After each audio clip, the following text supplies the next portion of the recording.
Okay, so not only do I find another treasure, but a good friend and one of the special guests at Long Beach Comic Con, William O'Neill. So let me have him introduce himself and tell us a little bit about him so you guys get to know him. Hello, I am William O'Neill. I'm a freelance writer and illustrator. I have my own company, Hurricane Entertainment, published at Image and CrossGen and IDW. I do a lot of freelance artwork. My biggest client has been Lucasfilm. I've done several Star Wars Celebration prints. And that's pretty much the biggest thing I've been working on that you would know right now. And then a lot of like development things that like behind the camera type things. And pretty much I know William as pretty much the Star Wars guy. He's a wonderful artist. Or the Riker guy. Or the Riker guy. If you ever seen him as Riker, he's amazing. And lately it's been Tony Stark. I think he's pretty badass as Tony Stark. Thank you. So can you tell us a little bit about what got you started in your love of Star Wars? Seeing it in the theaters when I was a little boy, it literally changed my life. I was definitely heading in one direction, and then I saw that, and I went in another. The next morning, I was drawing TIE fighters and X-Wings and Darth Vaders in my little sketchbook. So, yeah. It's so funny because I just started rewatching it lately, and like I don't remember any of this stuff, but I do remember I still like TIE fighters because I think they're pretty badass. Sweet. And then, what has been your inspiration in terms of your art style? My inspiration, actually, interesting enough, a lot of the Star Wars artists, Ralph McQuarrie and Joe Johnston, have always been a fan of concept artwork. Comic book wise, Howard Schenken I was a big fan of his stuff back in the day. Adam Hughes, I'm a big fan. I don't draw like Adam Hughes, but I love his work, so I'm inspired by him. So. And for right now, there's so much Star Wars going on right now, but what has been your favorite thing about Star Wars in general that like always gets to your heart? My favorite thing about Star Wars in general,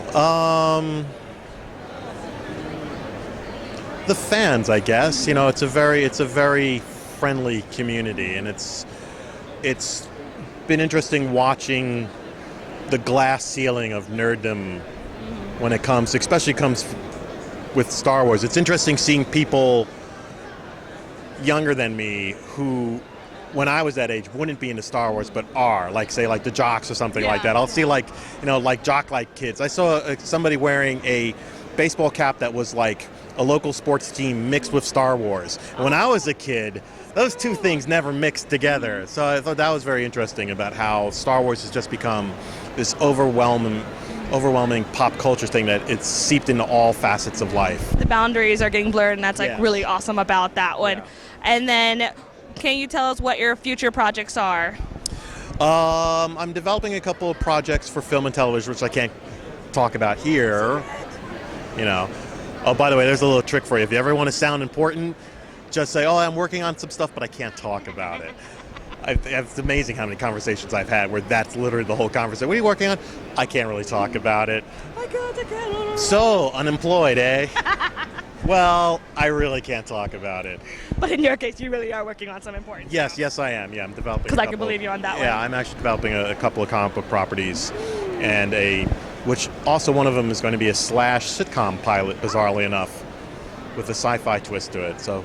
Like it. Yeah. Like it. And I'm also going to be, I can't say at this point while you're interviewing me right now, but I am going to be doing an art gallery show. Oh, okay.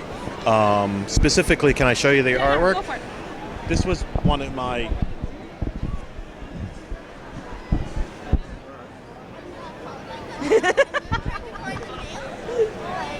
Can you hear me? I've done this was one of my more popular Star Wars Celebration prints of Harrison Ford as both Indiana Jones and Han Solo. So a prominent art gallery does like pop culture type stuff.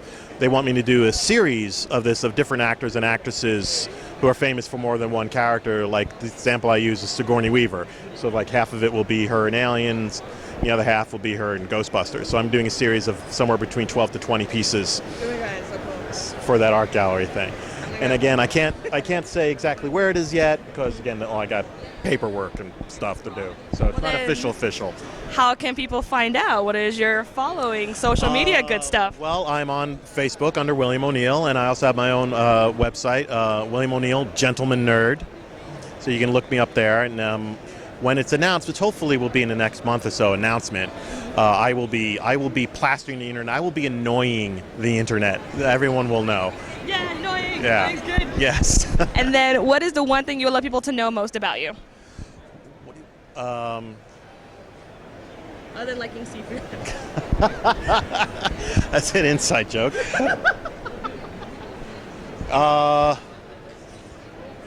I smell better on the inside. There's a little Star Wars humor there if you like that sort of thing. Ha. Other than that, thank you very much, William, for chatting with us. And go ahead and stalk him. I need to apologize for this Why interview would now. you apologize? It's just funny. And I'm like punch drunk on makeup, as you can tell. So there we go. So go ahead and follow him, you guys. Definitely keep track of that art show that's going to come up. And thank you very much. Thank you. Bye.